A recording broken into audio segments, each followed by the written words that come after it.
Hello again, this is me, and today we are going to talk about sexual and asexual reproduction in plants.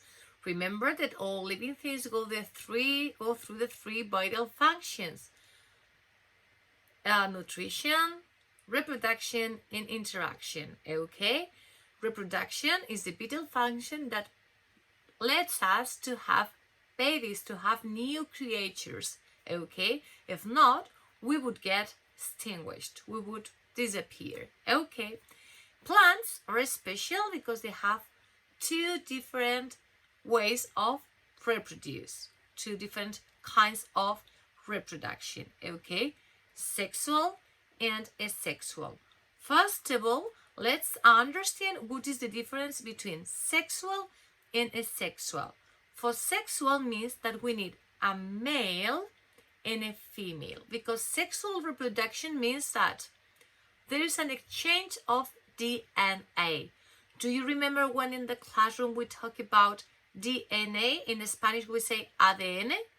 I explained to you that DNA are the plants to build up new creatures. I told you, imagine you have a building, you need the plants to make the building. Here we have a room, here I have a living room, here I had a bedroom, and I told you the plants that we have to build up new people or new animals or new plants are inside the cells, that is the DNA. Okay, sexual reproduction means that there is a change, a mixture of two different DNAs, the DNA from the father and the DNA from the mother.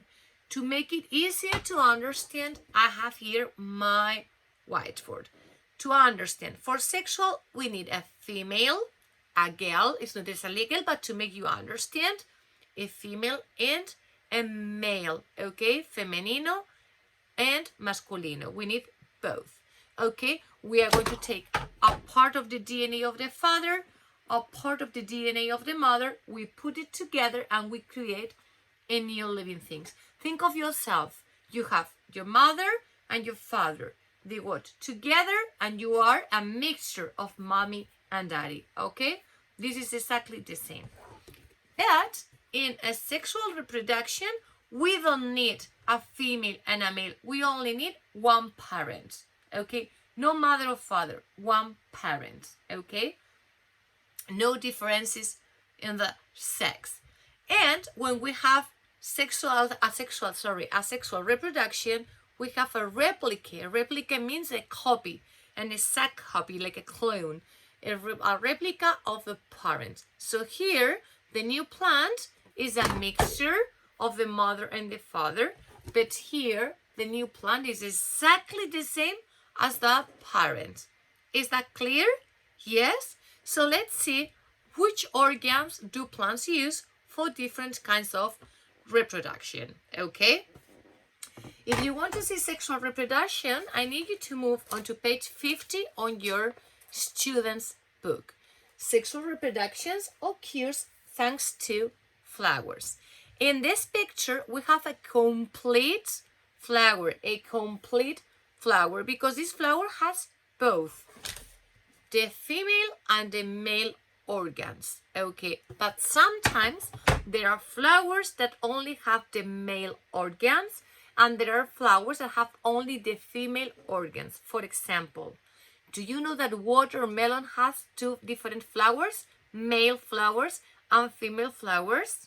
Or for example, the olives, the trees that give us olives, yes? We get olive oil. Well, the olive tree has different flowers, have male flowers and female flowers. The female flowers contains only the organs that are female organs. If you move on to your book, okay, the stamen is the male organ, el órgano masculino.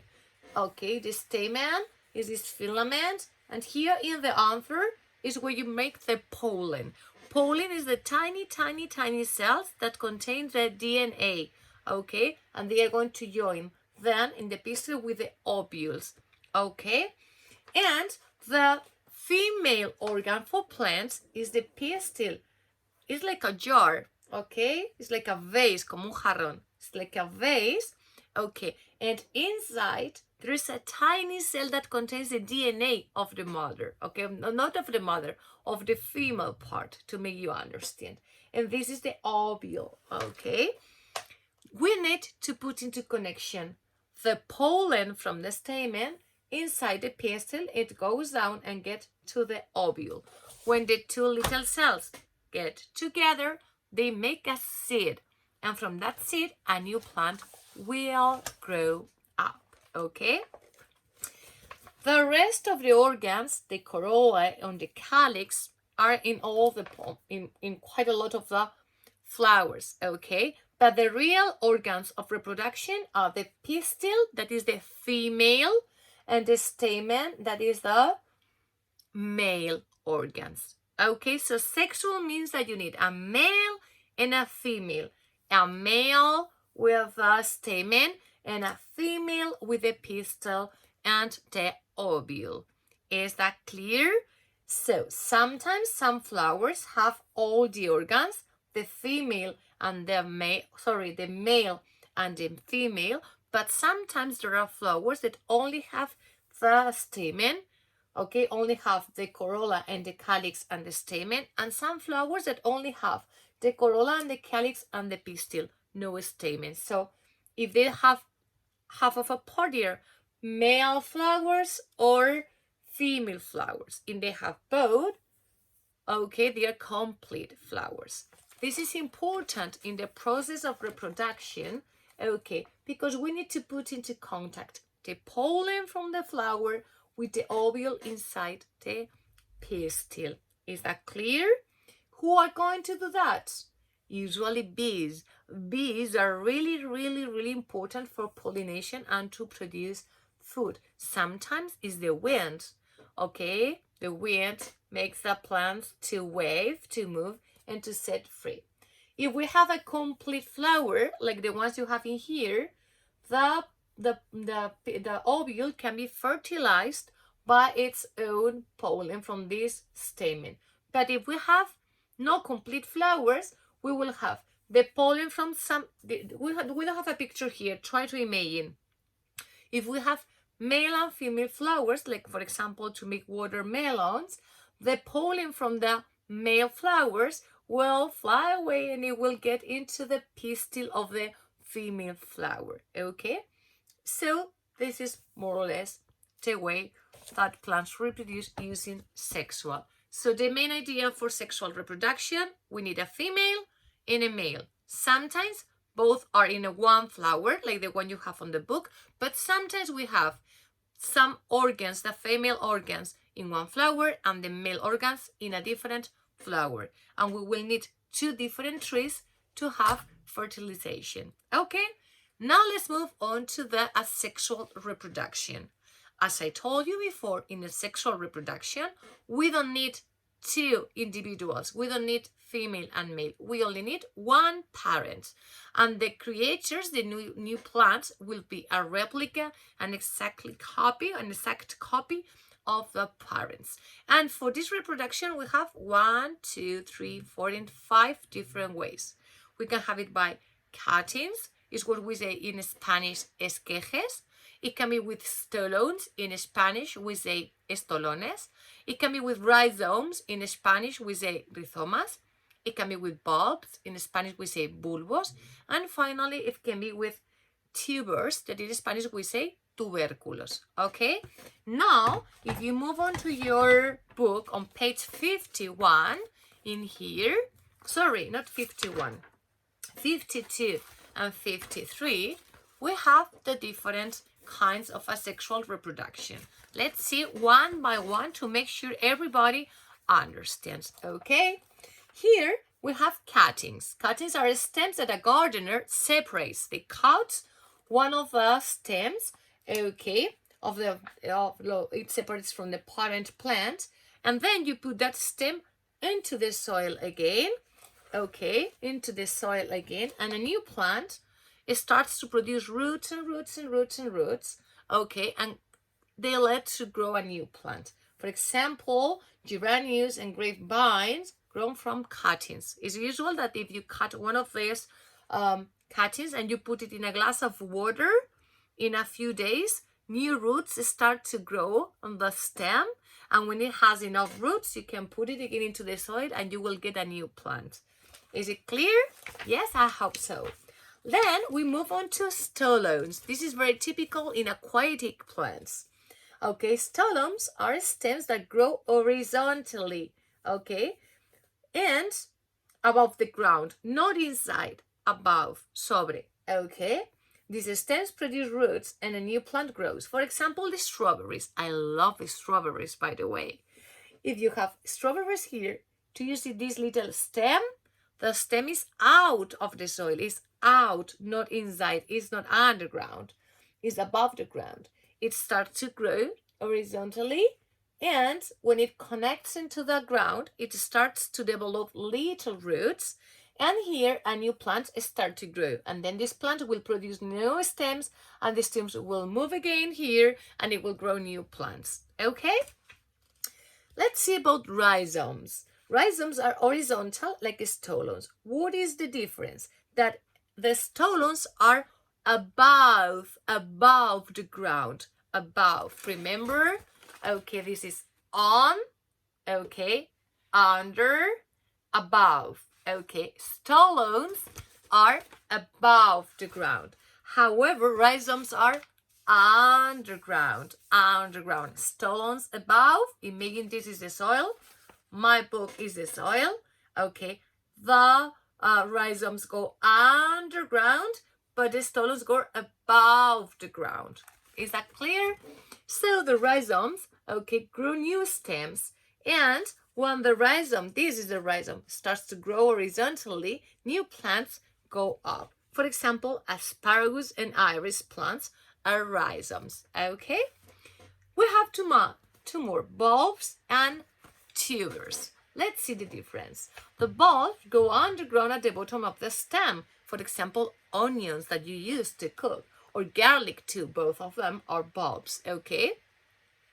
And a new plant grows from each bulb. Okay, these bulbs will reproduce more bulbs and more bulbs, and from every new bulb we will have new plants. Tulips, the flowers of tulips, this is one of my favorite flowers. Tulips are also bulbs, okay? They are like little potatoes. You put them inside the ground. Okay, these produce new bulbs, and from every bulb we will have a new plant. And finally, tubers, that some of them are edible. Edible means that they can be eaten. You can eat them, okay? For example, potatoes. Tubers are underground. Remember again, underground, okay? And they store many nutrients. They get lots of carbohydrates. Do you remember when we studied the different kinds of food? Do you remember I told you that potatoes were rich in carbohydrates? The nutrients that give us energy?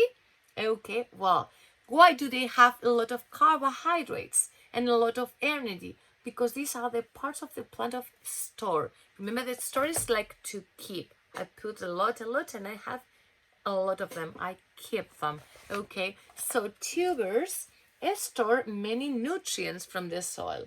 Okay, they are like reservoirs. Okay, and they have that energy, that carbohydrates inside. Okay, and you can see the stem and the leaves outside. They produce many of these tubers, and this is how potatoes are grown on the ground, okay, and they can be eaten. So these are the 5 different ways to have asexual reproduction.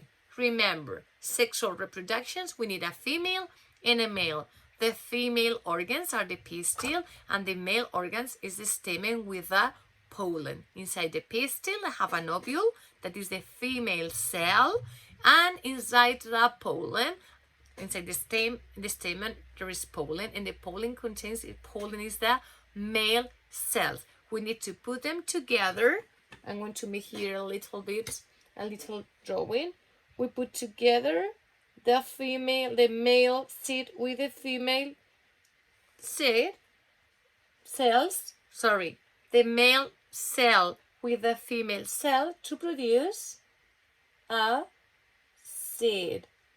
to produce a seed. And from the seed, a new plant will grow up again. Okay. However, in asexual reproduction, we don't need female and male. We only need one parent, and the rest of the children are going to be exactly the same as the parent, by cuttings, cutting part of the plant, by stolons, growing horizontally above the ground, by rhizomes, like stolons but underground, by bulbs, remember onions and garlic, and finally with tubers like potatoes.